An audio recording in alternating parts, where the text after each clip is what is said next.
হয়, আজি ৰাতিপুৱা বৰষুণ। যিহেতু মই ঘৰত আছিলোঁ, আজি বন্ধ বুলি দেওবাৰ।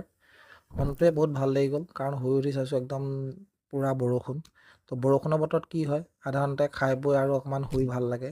চ' বৰষুণ ৰখি যোৱাৰ পাছত আজি পিছবেলা মই এনেই শুই থাকোঁতে চিন্তা কৰিলোঁ যে আজি অকণমান ৱৰ্কআউটটো কিয় ঘৰতে কৰিব নোৱাৰোঁ জানো। তাৰপাছত মই বস্তু বাহনিটো নাই, বস্তু বিচাৰি নাপালোঁ। তাৰপাছত মই ঘৰৰ পাছফালে আছিলে। চ' মই তেতিয়া গৈ পিনে বাইচেপ কৰিলোঁ, ইয়াৰ 5টা ছেট মাৰি দিলোঁ।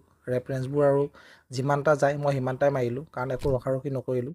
তাৰপিছত ডিফাৰেণ্ট এংগেলেৰে মই হিট কৰিলোঁ বাইচেপ, আৰু তাৰপাছত কৰিলোঁ মই অকণমান শ্ব'ল্ডাৰ প্ৰেছত কৰিলোঁ মই আপোনাৰ শ্ব'ল্ডাৰ প্ৰেছ। ইয়াৰ কৰিলোঁ 5টা ছেট, ইয়াৰ ৰেফাৰেঞ্চবোৰ আৰু যিমানটা যায় সিমানটাই কৰিলোঁ। তাৰপিছত কৰিলোঁ চাইড লেটাৰেল কৰিলোঁ 5টা ছেট, 12টা ৰেপছ 13টা ৰেপছ এনেকৈ চোৱা নাই, আৰু যেটা যায় এটা হিচাপ কৰি পিনে আকৌ নেক্সট হাতত সিমানটা ৰেপছ মাৰিলোঁ। ইয়াৰ কৰিলোঁ তাৰপিছত কৰিলোঁ ছিংগল আৰ্মছৰ, ইয়াৰ কৰিলোঁ 5টা ছেট, ৰেফাৰেঞ্চ তেনেকৈ বিয়ণ্ড দ্য ফেইলিয়াৰ হিচাপ কৰা নাই। ইয়াত যদি 20টা মাৰিছোঁ, নেক্সট হাততো তেনেকৈ 20টা মাৰিছোঁ। আৰু শেষৰ এক্সাৰচাইজটো আছিলে আমাৰ ইনক্লাইন চেষ্টৰ কাৰণে, ইনক্লাইন ফ্লাই।